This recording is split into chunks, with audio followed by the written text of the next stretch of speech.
Hey guys, Shane from WowBBQ here, and today we are going to be cooking steak and onions. But not just steak and onions. It is a reverse seared tomahawk steak, gently smoked over charcoal on the Weber Master Touch here.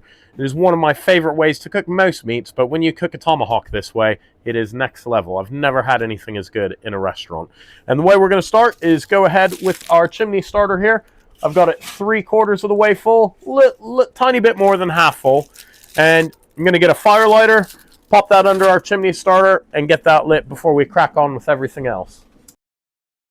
So this is a dish that I actually did at the World Food Championships a few years ago, and we won third best steak in the world with it. And the way you do it is you take an onion, you pop it down in the coals and cook it caveman style, so it goes all black and gnarly on the outside, and the inside steams inside its own skin, and it gets really nice and sweet. And then you take it out, let it cool down, peel off all the char, and then you blitz that with some butter that you've also browned on the same grill. While you're doing all that, you're very gently reverse searing the tomahawks, so it's almost like a barbecue version of a sous vide, where it very gently comes up to the perfect temperature, and then at the end, you build up your fire a little bit more, get it really nice and screaming hot, and then sear off the outside of the steak. And we're going to go ahead and top it with some more fried onions that are fried in the rendered fat from the steak. A little bit of spring onion, and then some crispy onions as well. So you just have like so many layers of onions with some beautifully cooked smoked beef. It is out of this world. Okay guys, so for our steaks we're going to make a really basic rub. It's called an SPG, and all that is salt, 2 parts salt, 1 part black pepper, 1, and then 2 parts garlic. And this is my basic barbecue rub. I use it for every rub I make. I start it with those 3 ingredients and build it out from there. So now we're going to go ahead and add a fairly generous amount on the outside.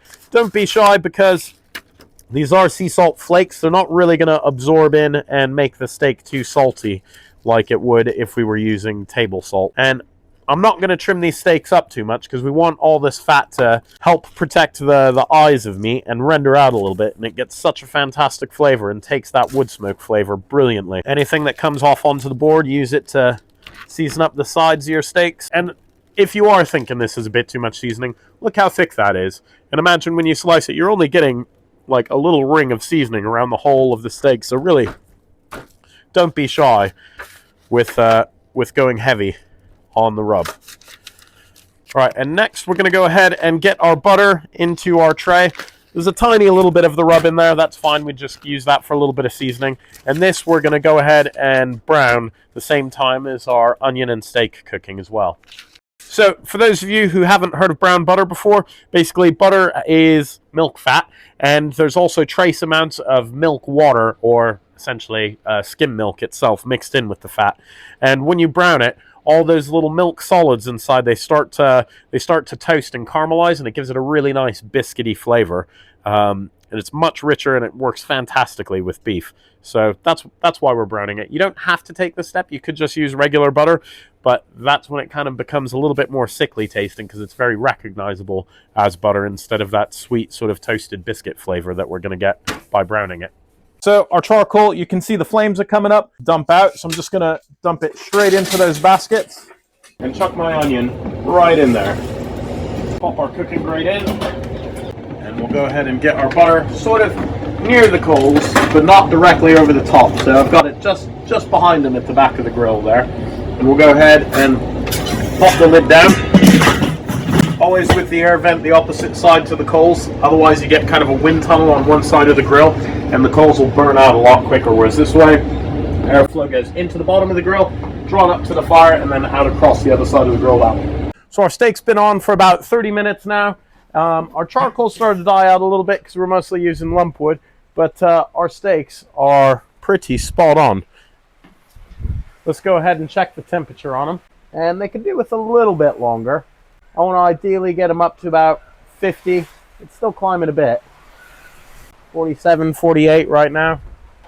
So I'm going to go ahead. Okay, take our onion off. We'll take our butter off. And just going to leave our onion here to cool down a bit.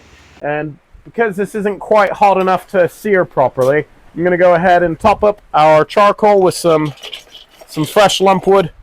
We want to get this screaming hot because we're going to be frying onions.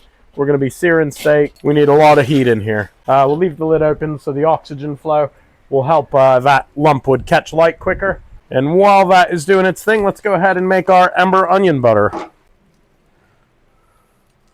It doesn't matter if you have a few little bits of char still stuck to it, but you don't want masses. Any of the really crispy bits, try and cut them off. And then just go ahead and pop these into our blender. And at this point, sometimes if I'm wanting to go with some different flavor profiles, I'll then add in a splash of beer, or you could add a little bit of vinegar. But today we're just going to go with the OG onion and smoked butter. And you can see, I don't know if you guys saw, but the butter, once it smokes, these are all the milk solids. The smoke really clings to them, and they give it that really biscuity flavor. So I'm going to go ahead and put all of that in.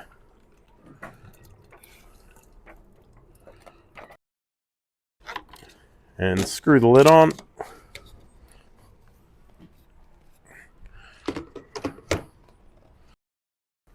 And blend it up till it emulsifies.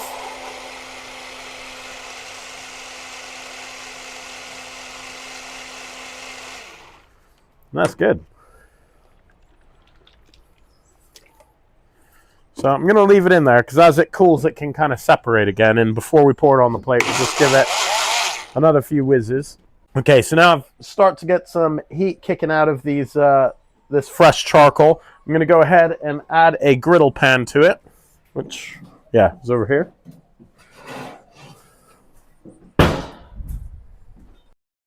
And we'll add some oil in there. We're going to use this to fry our onions,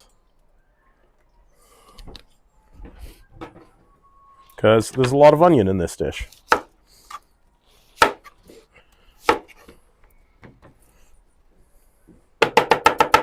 And you just want them to be as thin as possible. You know, if you can't slice them that fast, just take your time, but you want it to be about as thick as the back of the blade of your knife. So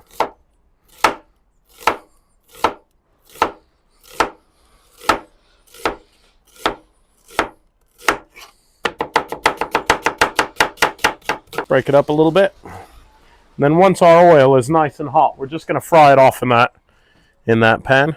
And then we'll use that oniony oil to baste our steaks when we sear them off, which will also help kick up those flames a fair bit. We can go ahead, while we're waiting for that oil to get hot, we'll slice our spring onion.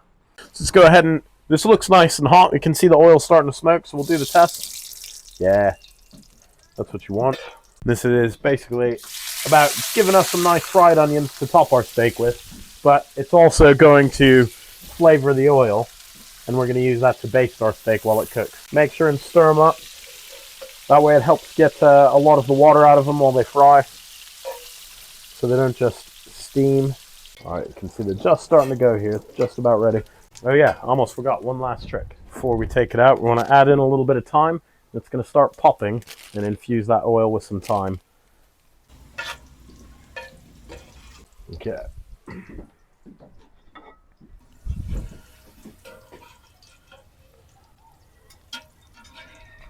Take the steaks and slide the skillet over. Now our irons are really nice and hot there, so we're going to go ahead and just put the steak in a little bit. This is going to help kick up the flame.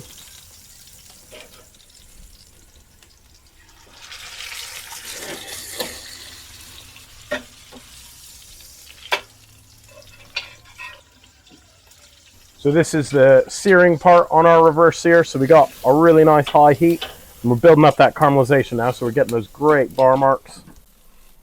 Because when we smoked these steaks earlier, it was over very gentle indirect heat, which is great for flavor and texture, but you don't really get that really nice caramelization that you want on it.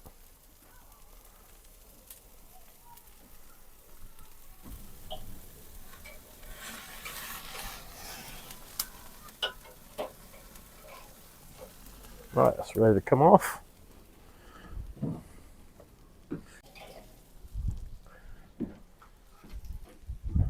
Okay, so let's go ahead and slice up our first steak.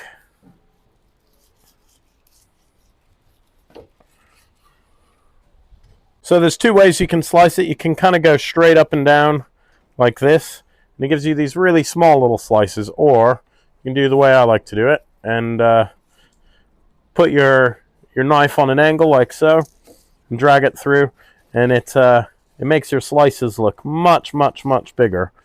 Look at that compared to that first one. So do them all on the angle. It's like, that's almost a roast dinner size slice, that. And then I always like to put my sauce down on the plate first.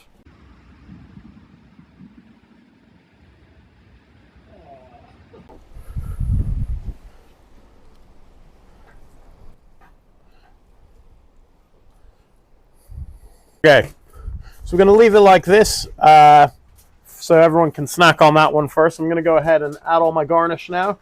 So we've got our fried onions, and then our crispy onions,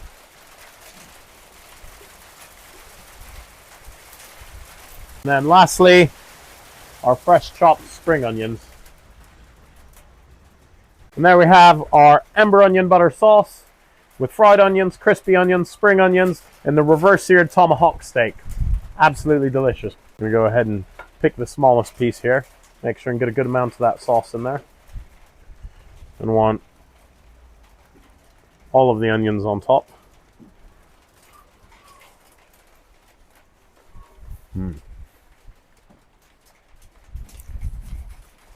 That smoky onion butter is like next level. You can put that on anything and it makes it delicious. Go ahead and try some, guys.